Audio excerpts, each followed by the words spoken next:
Imagine dying and returning with a message that could change the fate of humanity. What our protagonist experienced is not just a near-death experience, but a terrifying revelation that challenges everything we thought we knew about life, death, and what awaits us beyond. In this shocking testimony, you will learn the story of someone who crossed the threshold of existence, faced a truth that few have seen, and returned with a clear warning. The world is at a critical point, and everyone must make a decision. What you are about to hear may challenge your beliefs. It may make you uncomfortable, but most importantly, it will make you question if we are truly prepared. Stay until the end, because this testimony is something that everyone absolutely needs to know. My name is Daniel Cardenas, and I never imagined that my life would change forever in an instant. I wasn't a particularly religious man. Although my mother always told me that God had a purpose for everyone, I believed in hard work, in making my own choices, and that life was simply what we made of it, until I died. What I saw on the other side left me speechless. It was a night like any other. I had worked all day at my electrical repair business and was riding home on my motorcycle. I remember the moon was incredibly bright, and the cool air hit my face as I thought about trivial things. The work for the next day, bills to pay, what I was going to have for dinner. Nothing prepared me for what happened next. Suddenly, I felt a strong impact. Something had hit me from the side, and my body was thrown into the air. I had no time to react.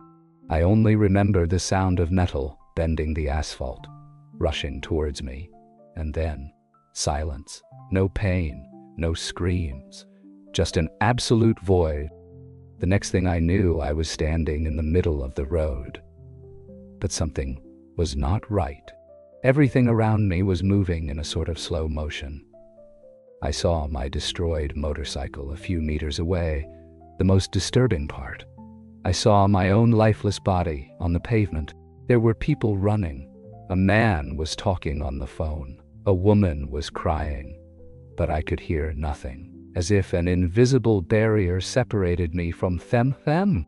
I tried to scream. I tried to move, but something more powerful pulled me upward. The earthly world faded away in a matter of seconds.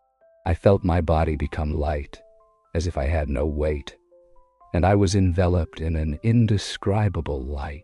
It wasn't an ordinary light. It didn't burn or blind me, but it was so intense that it felt like it was embracing me with a warmth I had never felt on earth. It was as if every cell of my being was being comforted, healed, and then I saw him, a towering figure approaching through the light. I didn't have to wonder who he was. I knew instantly. His mere presence radiated pure love, a peace so overwhelming that it made me completely forget my former life.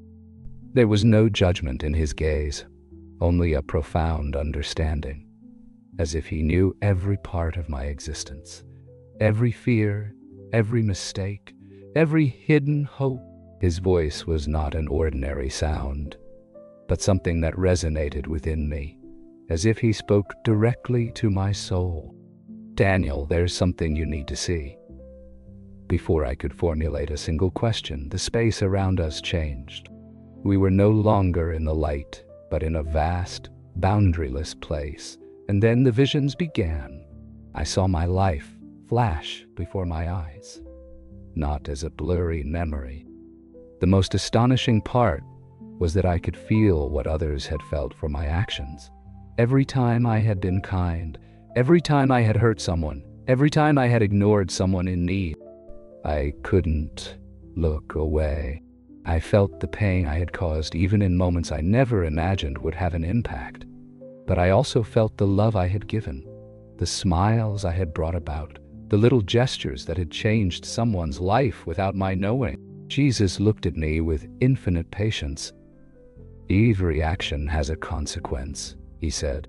"Nothing goes unnoticed in the universe." I felt a deep remorse for all the missed opportunities. I thought of the moments when I could have been better, on the days when my pride prevented me from apologizing, on the times I let fear guide my decision. And then Jesus showed me something even more shocking.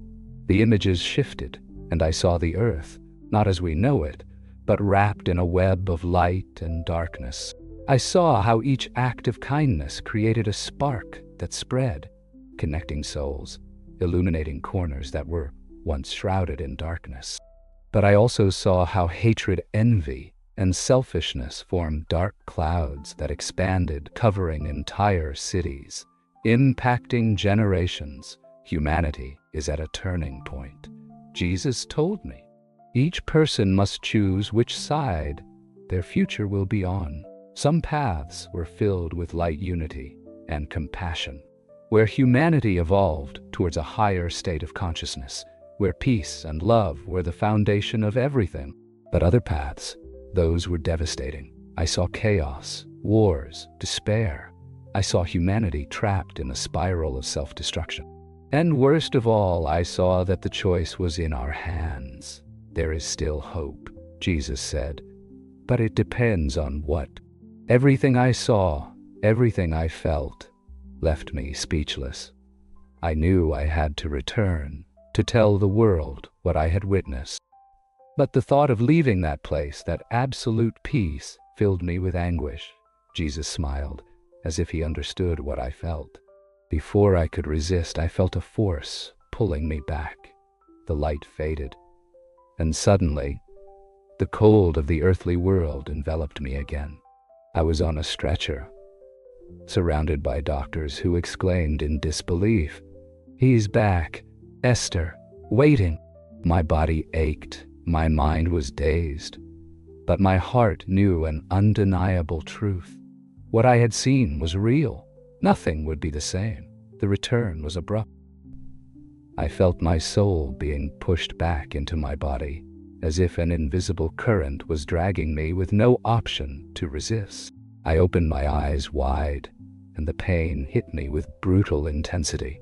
Every fiber of my being burned. I heard voices around me, shouts of surprise, commands from the doctors, the incessant beeping of machines. "Esther, wait, someone!" exclaimed. I blinked several times, trying to understand where I was. My lungs burned as I tried to take in air. My chest rose and fell with effort, and a piercing dizziness made me want to close my eyes again. But the image stayed alive in my mind. I had been there. I had seen it all. Jesus had shown me something I needed to share. But how was I going to explain it? Who would believe me? The doctors and nurses were moving frantically around me. I felt a needle in my arm, machines connected to my chest, voices discussing my vital signs. But none of that mattered. The only thing I could think about was what I had just experienced. It wasn't a dream. It wasn't a hallucination. It was real. The following days were confusing. My body was broken, but my mind was more awake than ever. I kept quiet, processing every vision, every word that Jesus had told me. The doctors spoke of a miracle. They said that the impact I suffered on the road should have killed me instantly, that my organs had collapsed for minutes, that there was no medical reason for me to be alive. But I was. My family came to see me. Their faces were a mix of relief and worry. My mother cried as she held my hand, thanking God for bringing me back. All I could do was look at her and think about how little I had told her throughout my life. How much I loved her. Everything looked different. Now, the things that once seemed important suddenly felt trivial. The concerns about money, work, day-to-day life, none of it held weight compared to what I had seen in that other place. On the third day, in the hospital, I decided to speak. I murmured. My sister looked at me with curiosity as my mother leaned in to listen better. "I saw Jesus," I said, feeling a shiver run through me at the memory of his presence, his gaze that knew everything. He showed me something we all need to know. The silence in the room was abrupt. I watched as they looked at each other, their expressions ranging from disbelief to hope. I took a deep breath and continued. I saw what happens after death. I saw how our actions on earth create light or darkness on the other side. Jesus showed me that humanity is at a critical point, that we need to choose which path to take. My mother grasped my hand tighter. Her eyes shone with tears. "Son, what do you mean by that?" I closed my eyes for a moment, and the images returned to my mind. The web of light and darkness enveloping the earth, the choices of each person, building or destroying our future, the paths we could take, one of love, unity, and elevation, and another of destruction. Everything was clear. Jesus not only showed me what lies beyond, but also what is at stake here and now. I saw that our actions have consequences that are greater than we can imagine. They not only affect our lives, but also the fate of the entire world. Every decision, every act of love or selfishness counts, one way or another. "We are approaching a point of no return," I said, my voice trembling. Jesus said there is still hope, but it depends on us. I waited for a reaction, but no one spoke. My mother seemed to be praying silently. My sister was watching me, as if she didn't know what to say. That sounds incredible," my sister whispered. "But how can you be so sure it was real? Maybe it was just your brain playing tricks on you from the trauma." I smiled faintly. I knew she would say that. I understood her. Before I died, I would have thought the same.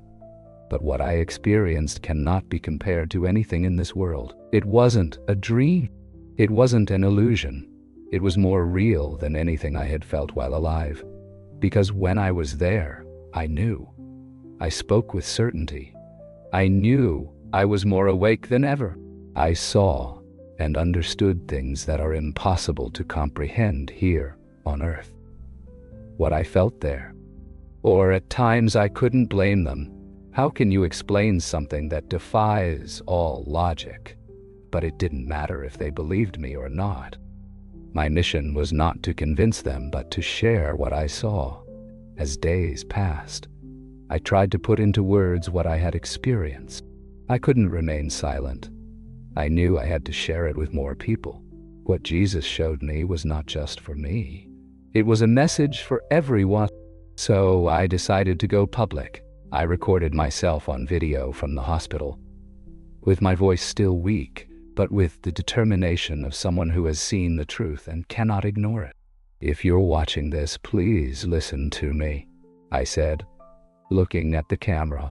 "I don't know who you are, nor what you believe. I don't know what you're facing in your life right now, but there is something you need to know." I paused, feeling the emotion rise in my throat. Death is not the end. There is something beyond what we can imagine. I know because I saw it, because I was there.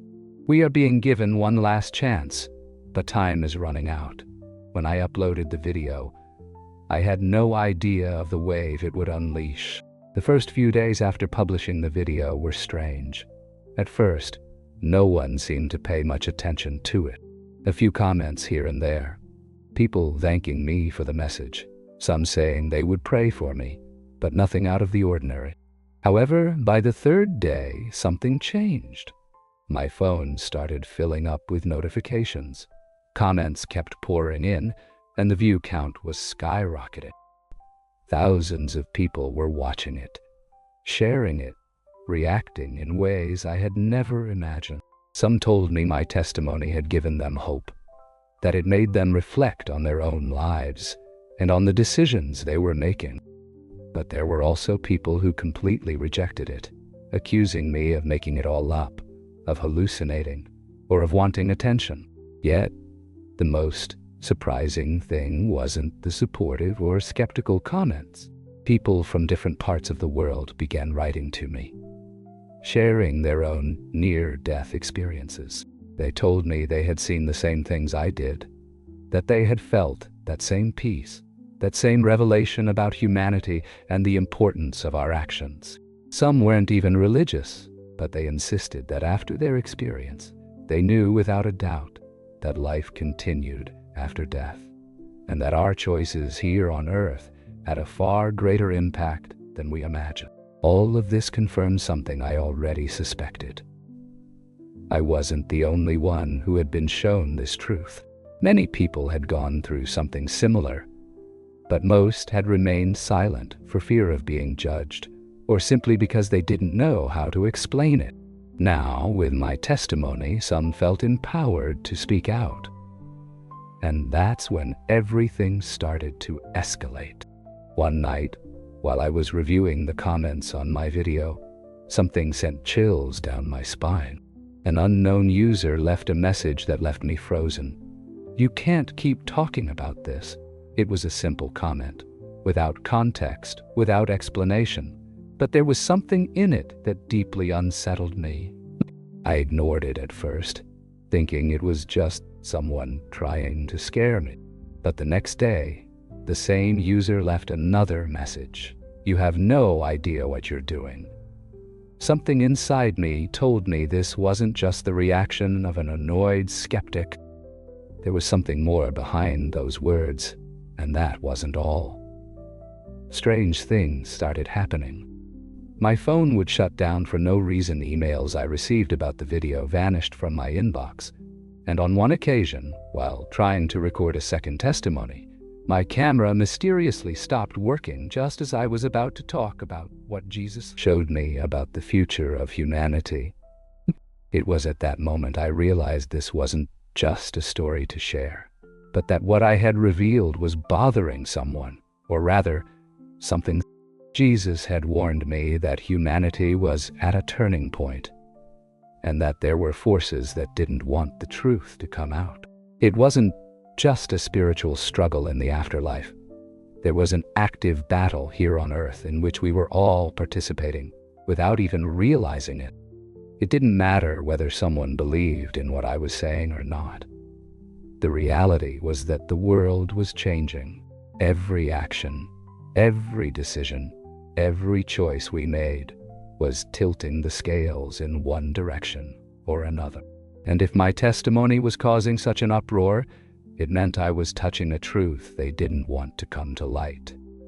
In the following days, the attacks became more evident. Fake accounts started leaving aggressive comments on my video, saying I was lying, that I was a fraud.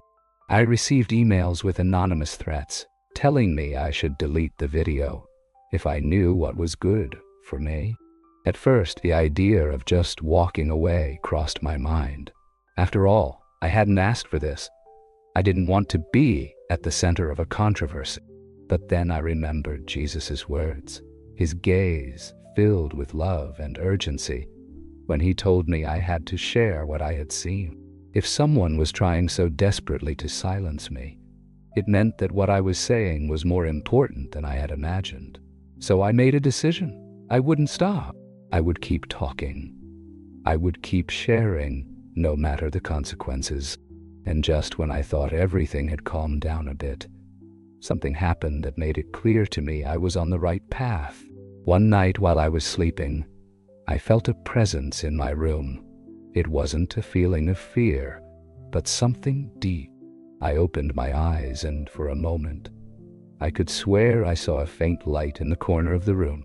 It wasn't an ordinary light, but something almost ethereal, as if it didn't completely belong to this world. I closed my eyes, and in my mind, I heard a soft yet firm voice telling me, "You are not alone." I immediately knew what it meant. No matter how strong the opposition was, no matter how many tried to silence me, the truth could not be hidden. Jesus and the forces of light were with me.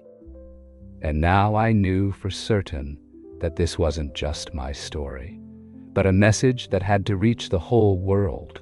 The following days were a mix of excitement and tension. I knew what I was doing was important, but I was also aware that by sharing this message, I was treading into unknown territory. Despite the warnings, the attempts to discredit me, and the strange events that had begun to surround my testimony, I decided not to stop. I felt that Every person who saw my story had the right to know the truth. Not because I wanted to convince anyone, but because what I had seen, what Jesus had shown me, had the power to change lives. And that was something I could not silence. It was then that the most impactful messages began to arrive. People from all over the world wrote to me to tell me that after hearing my testimony, something inside them had changed. Some said they had had similar experiences and that, out of fear of what others might say, they had never dared to share it. Others told me that they had been going through dark times in their lives and that my story had given them hope. And then there were the messages from those who, without having had a near-death experience, felt that what I was saying awakened something in them, as if a sleeping part of their being had begun to remember something that had always been there. But not all messages were of gratitude. There were also those who reacted with fear, rejection, or even hatred. Some people refused to accept the possibility that what I had seen was real, and they attacked me in the comments, trying to discredit me with scientific arguments, religious viewpoints, or simply empty insults. However, what surprised me the most was the reaction of certain individuals who, instead of ignoring my testimony, seemed deeply disturbed by it. I received emails from anonymous individuals telling me I should stop talking about the message, that this was not something people needed to hear. And while most of these emails felt like mere attempts at intimidation, there was one in particular that left me stunned. The message was brief but unsettling. "You're right, but there are those who don't want you to know." There was no sender, no signature, just that phrase in my inbox. And while I could have dismissed it as another warning from a skeptic, there was something about those words that sent a chill down my spine.